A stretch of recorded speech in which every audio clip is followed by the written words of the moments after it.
Hello friends, आप सभी का स्वागत है मेरे यूट्यूब चैनल में। तो आइए बात करते हैं एक नए ट्रिक के साथ। शाहजहां ने क्या क्या बनवाया। जैसा कि आप सभी को पता है, जो भी हिस्ट्री के स्टूडेंट हैं या थोड़ी बहुत कहानियाँ सुनी रहती हैं, ताजमहल, तख्ते ताउस, मयूर सिंहासन, दिल्ली का लाल किला, तो पता रहता है कि हाँ, इसे किसने बनवाया। तो मैंने उससे रिलेटेड एक ट्रिक बनाया है। हालांकि जो पॉपुलर प्लेस है, यानी जो विख्यात प्लेसेस हैं, उनका तो पता है सभी को। बट कुछ प्लेसेस ऐसे भी अच्छी अच्छी हैं जिसको शाहजहां ने बनवाया है और जो याद नहीं रहती हैं, डाउट सा हो जाता है। तो आइए बात करते हैं कौन कौन सी ऐसी इंपॉर्टेंट प्लेसेस हैं जिसे शाहजहां ने बनवाया है। उसकी एक ट्रिक है, जीएस ट्रिक, मत जा रेशमा दीवानी।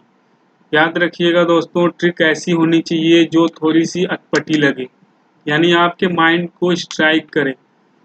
क्योंकि अगर कोई चीज़ सिंपल सी रहेगी तो सिंपल वे में निकल जाएगी, लेकिन अगर कोई टेढ़ी सी या अटपटा सा वर्ड आएगा, मत जा रेशमा दीवानी, ये कैसा कोई कोई बोल रहा है इस टाइप का, तो ये अजीब सा लग रहा है। इसलिए ये ट्रिक याद करने लायक है, यानी याद हो सकती है अगर आप ट्राई करें या मेहनत करें तो।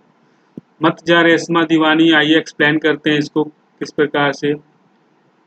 अगर किसी ट्रिक किसी के लिए बनाई जाती है तो ट्रिक को याद करने के बाद आपका भी कुछ ड्यूटी है कि आप कम से कम उन चीज़ों को डिफाइन, मतलब आई मीन सर्च करिए कि वो क्या चीज़ें हैं। जैसे ताजमहल बनाया, ताजमहल कैसे बना, किन परिस्थितियों में बना, किसकी यादगार में बना, कितनी कितने वर्ष लगे।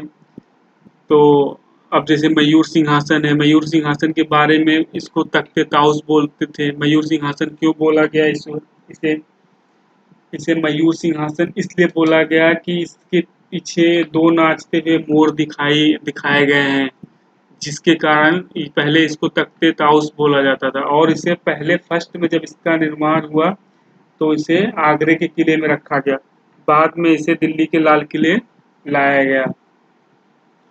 वैसे ही सेम एक स्टोरी बनती है हर चीज़ों की कि हाँ, इम्पोर्टेंट प्लेसेस जैसे, तो जैसे ताजमहल है। ताजमहल के बारे में लगभग सभी लोगों को पता है कि शाहजहां ने अपनी पत्नी मुमताज महल की यादगार में ताजमहल का निर्माण कराया था। और अब ताजमहल कितना सुंदर है तो देखने पे जाने के बाद ही आपको पता चल सकता है। और बोलते हैं कि बहुत अच्छा है, बहुत सुंदर बनाया गया है। इसके सेकंड नंबर पे अब देखिए यहाँ पर म हट गया है, थोड़ी सी मिस्टेक हो गई है। म से मयूर सिंहासन, त यानी त से ताजमहल, यानी मत का कंप्लीट हो गया। मत यानी म से मयूर सिंहासन और त से ताजमहल। फिर नेक्स्ट है जा। जा से जामा मस्जिद। जामा मस्जिद अपने भारत की सबसे बड़ी मस्जिद है। ये हमारे दिल्ली के लाल किले से मात्र 500 मीटर की दूरी पर स्थित है। ये ट्रिक वैसे शाहजहां ने बहुत और भी बहुत सारी प्लेसेस बनवाई हैं, बट कुछ इंपॉर्टेंट प्लेसेस जो याद नहीं रह पाती, ये ट्रिक उसके लिए है, तैयार की है मैंने। आपको पता है जामा मस्जिद को बनाने में 6 वर्ष लगे थे और इस पर उस टाइम 10 लाख रुपए खर्च हुए थे। ये भी एक बलुआ पत्थर और संगमरमर से निर्मित है। इसके आगे है मत जा रेशमा। रेशमा में, रेशमा शब्द से 3 जगह प्लेसेस का नाम जाहिर होता है। देखिए, रे से रेशमा बाग, स से शाहजहां बाग और माँ से मोती मस्जिद। इसके आगे नेक्स्ट है दीवानी। दीवानी से 2 प्लेसेस के नाम जाहिर होते हैं, यानी पता चलते हैं, दीवाने आम और दीवाने खास। तो आप इस ट्रिक को अगर याद कर लेते हैं, मत जा रेशमा दीवानी, तो आपका ये क्वेश्चन जब मिलेगा कहीं पे तो आप बोलोगे कि हाँ, कितना अच्छा ट्रिक था और कितना फ़ायदा हुआ इससे। इस कंपटीशन के दौर में आपको चीज़ों को साइंटिफिक तरीके से याद रखने की ज़रूरत है, यानी शायद किस तरह से आप ज़्यादा गेटिंग करें, किस तरह से ज़्यादा आप चीज़ों को लर्न कर सकें, ये बहुत ही इम्पोर्टेंट है। तो इसको याद रखिए प्लीज़। शाहजहाँ ने क्या क्या बनवाया, और जीएस ट्रिक में आप मत जा रेशमा दीवानी, म से मयूर सिंहासन, त से ताजमहल, जा से जामा मस्जिद, रे से रेशमा बाग, स से शाहजहाँ बाग, मा से मोती मस्जिद, दीवानी से दीवाने आम और दीवाने खास। सेम इसको मैंने थोड़ा सा ब्रॉड स्क्रीन पे शो किया था, मत जा रेशमा दीवानी, म से मयूर सिंहासन। देखिए यहाँ मिस्टेक हो गया था, म हट गया था, बट यहाँ पर क्लियर है। म से मयूर सिंहासन, त से ताजमहल, जा से जामा मस्जिद, रे से रेशमा बाग, स से शाहजहाँ बाग, मा से मोती मस्जिद, दीवानी से दीवाने आम दीवाने खास।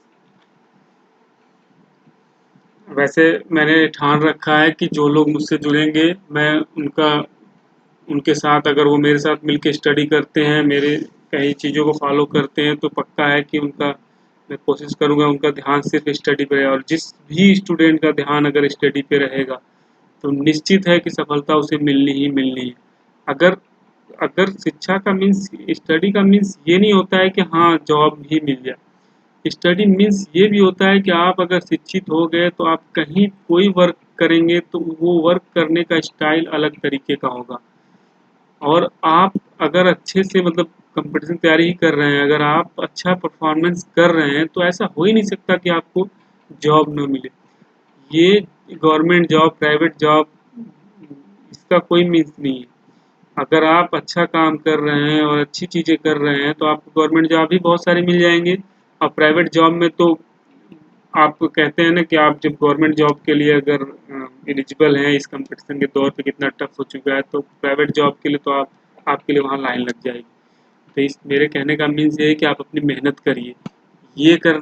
इसका दो मकसद होना चाहिए। एक तो कि हम जॉब गेट कर लेंगे, दूसरा ये कि हम नॉलेजेबल हो जाएंगे और हमें ये चीज़ें आएंगी।